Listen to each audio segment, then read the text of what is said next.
Hello chess friends and welcome to Jozarov's chess channel and welcome to our London system series. So in this series we're following this very nice opening from White's perspective, and today we're continuing the series with the London system again against the Dutch defense. So we have already covered so many lines with the London system against some Dutch defense setups, and today we're continuing the London system again against the Dutch defense, but with a really pragmatic setup. I think by Black, I think you could have troubles in the setup. We have already covered the London against the Leningrad Dutch. We have also covered the London system against the Stonewall Dutch. Now it will be a similar structure, but with a huge difference, I think, because here Black doesn't weaken the pawn structure in front of the king like usually he does in some Stonewall setups, and also in this Leningrad setups. Now he's keeping the position compact and will try an e5 pawn breaker. I'll explain, of course, what's all about, and my recommendation is whenever we study these openings, please watch this series from the beginning, so from the introduction video,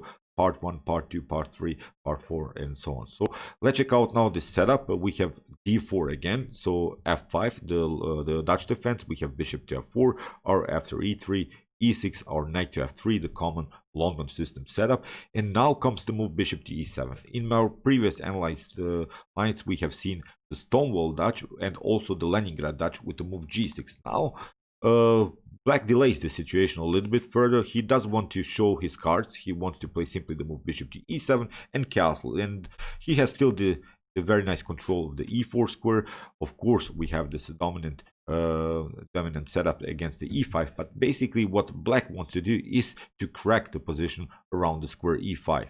So now h3, because there is one positional threat if you don't play the move h3. If we, for instance, continue with c4, then you see White could be endangered with the potential knight to h5 move, because in these types of setups our London system bishop is the main strength. And now knight to g3 could work. Still we can go on with this game, but I think that Black will simply take, and we have problems. We don't have any more this attack against this h7 square, because Black has built here this very nice setup on this diagonal. So that's why this h3 is very important, because it allows us after potential knight to h5 to hide with the bishop to h2.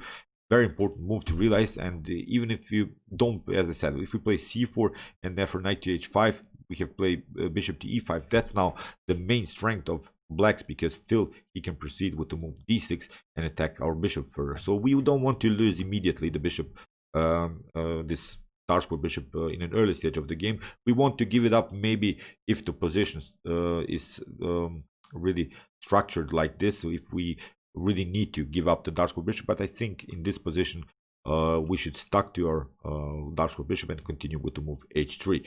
Now comes really the critical part. After castling, I wanted to show you what could happen if you try c4. It's of course not a mistake. It's even the computer gives you a better evaluation here, but I still think that this game can be very complicated, because Black will proceed with the normal d6 move. He's not building the Leningrad Dutch with g6. He's not building the Stonewall Dutch. He's playing a really flexible pawn structure and will try the e5 pawn breakthrough. So now we could continue with our normal move, knight to c3. Again, not a mistake.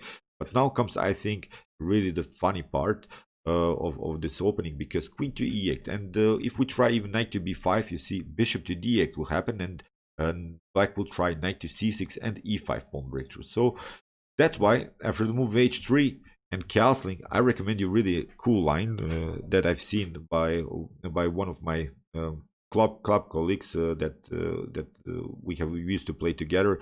He played always this very aggressive g4 line, and I really liked it, because there is not so much to do, I think, here for Black. If Black takes, that's now let's see the continuation. After the move g4, f takes g4, we have h takes g4, and after knight to g4, we have bishop to d3. You see now the tactical problems here around the square h7.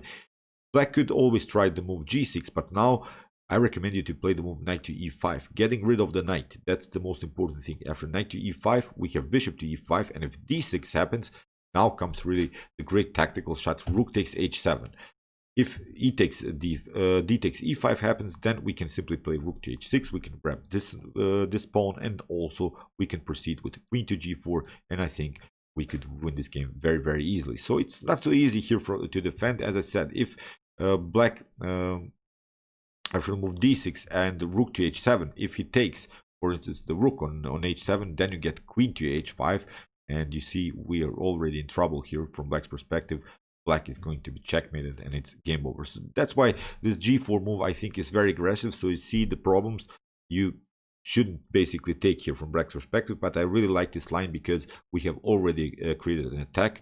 We are not allowing black to go into this line with d6, really the slow build up with, and then followed with e5. So here d5, it was now a game that I wanted to show. It's, I think, very instructive. It's Eric Prie against Roman Oganisjn. Here d5, we have now again the Stonewall Dutch, what we basically wanted to create, because when we see the Stonewall Dutch setup with this f5 e6 d5 setup, then of course it's a very good choice for us to occupy the e5 square. So basically we have accomplished what we wanted to do, although again the evaluation is equal, but we have at least clear plans.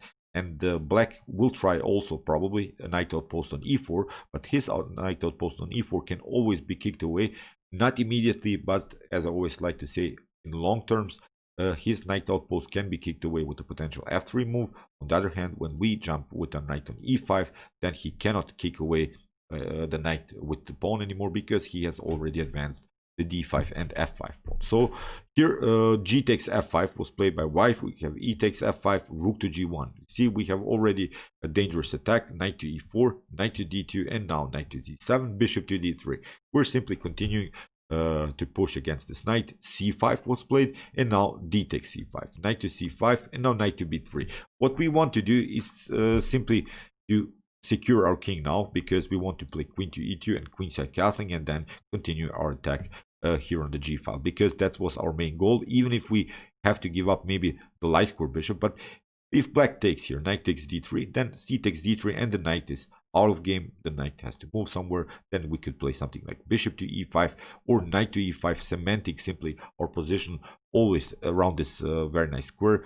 And you see again, black is continuing the game with the weakness, with the weak dark, light square bishop, which is blocked out by its own pawn. So our bishop is perfectly fine. This knight will always find a way into the game, because the knights, of course, are flexible pieces. So I like also this line. So after the move knight to b3, here bishop to f6 was played, and now knight to c5. We have queen to a5, and now c3.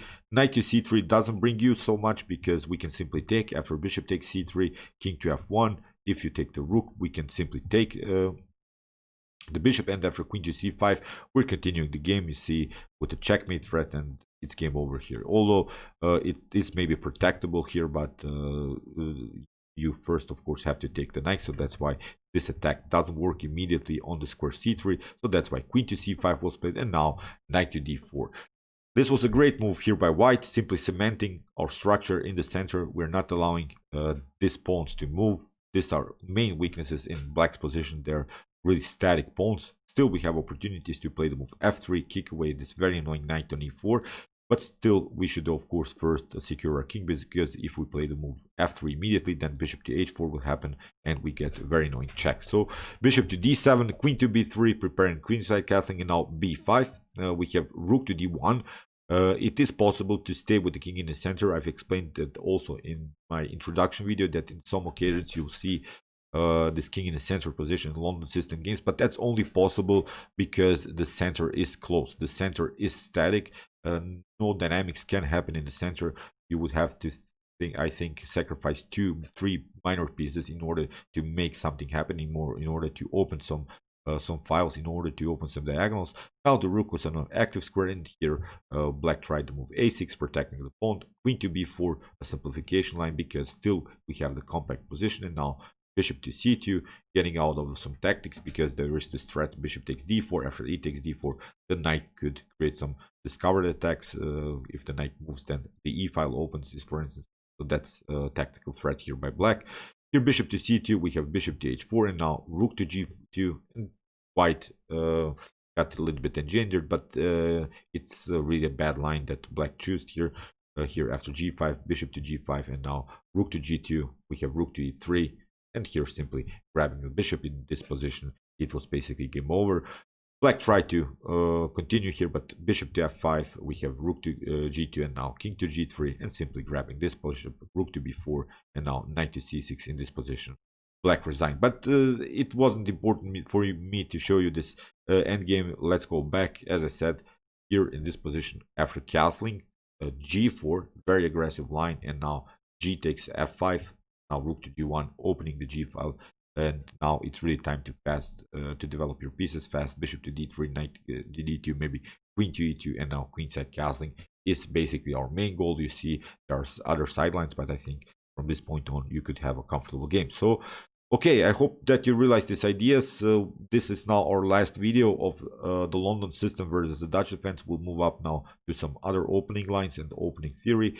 If you want to see more about this opening, check out my London system series. Here is the link. And if you have troubles to play against white, you can also check out my hyper accelerated rank Sicilian defense series, in which I show you a very nice and effective way how to play against e4, and my Nimzo Indian and King's Indian series, in which I show you a very nice and effective way how to play against d4. So if you like this content, you can also subscribe to my channel.